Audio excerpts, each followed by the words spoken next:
কুনতু ফি হাযাল মসজিদ, এই ইতিকাফ জামে মসজিদে করতে হয়। মনে রাখবেন, ইতিকাফে যদি আমি মসজিদে না থাকা হয়, সমাজের যত লোক আছে সমস্ত লোক গুনাহগার হয়ে যাবে। ইতিকাফ শব্দের অর্থ হলো পড়ে থাকা, অবস্থান করা। কি করা? অবস্থান করা। এটাকে সুন্নতে মুআক্কাদা কিফায়া বলা হয়েছে। পুরুষেরা পুরুষের জায়গায়, মসজিদেরা পুরুষেরা পুরুষের জায়গায়, মহিলারা মহিলার জায়গায় ইতিকাফ করবে 10 দিন। কয়দিন? 10 দিন। আল্লাহ রাসূল সাল্লাল্লাহু আলাইহি ওয়াসাল্লাম রমজানের শেষ দশকে সবচেয়ে বেশি ইবাদত করতেন এবং সমস্ত রাত জাগ্রত হয়ে ইবাদত করতেন। মদিনায় 10 বছর ছিলেন।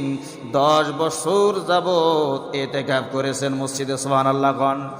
কোনোবার কোনো কারণে ইতিকাফ করতে পারে নাই, আল্লাহ নবী পরের বছরে 20 দিন ইতিকাফ করেছেন। সুবহানাল্লাহ।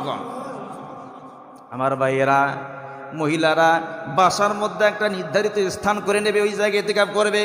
পুরুষেরা অবশ্যই মসজিদের মধ্যে একটা নির্ধারিত স্থান করে নেবে, সেখানে ইতিকাফ করবে। 2 জন জামে মসজিদে হলো জরুরি। কোনো সময় যেন মসজিদ ফাঁকা না থাকে। একজন জরুরতের জন্য বাইরে গেল, পায়খানা প্রস্রাবের জন্য, আর একজন মসজিদে থাকবে, আর একজন গেল, আর একজন থাকবে। কোনো সময় মসজিদ ফাঁকা রাখা যাবে না। কথা বোঝেন নাই?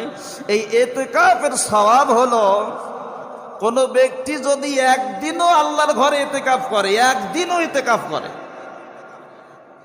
তার কাছ থেকে 3 খন্দক জাহান্নাম দূরে সরে যায়। সুবহানাল্লাহ। 1 খন্দক সমান সমান 500 বছরের রাস্তা, আর 3 খন্দক সমান সমান 1500 বছর রাস্তা। যে ব্যক্তি একদিনও আল্লাহর ঘরে ইতিকাফ করলো, তার কাছ থেকে 1500 বছর দূরে জাহান্নাম চলে গেল। সুবহানাল্লাহ। তাহলে এই মসজিদের মধ্যে ইতিকাফ করার দরকার আছে না নাই? আরো ফজিলত শোনেন। কোন বান্দা যদি আল্লাহর ঘরে ইতিকাফ করে,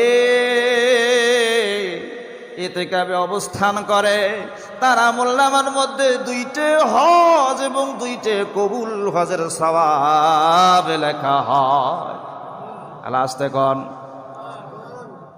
ইতিকাফ করতেছেন মসজিদে, আর কবুল হজ, কবুল উমরা, 4টে হজের সওয়াব আমলনামায় লেখা হয়। কি ব্যাপার! কত বড় গুরুত্বপূর্ণ ব্যাপার, কত বড় ফজিলতের ব্যাপার। মক্কা মদিনায় হজ করতে যাইতে লাগে 7.5 লাখ টাকা, আরো বেশি লাগতেও পারে, আর উমরা করতে 2.5-3 লাখ টাকা লাগে। কিন্তু আল্লাহর ঘর মসজিদের মধ্যে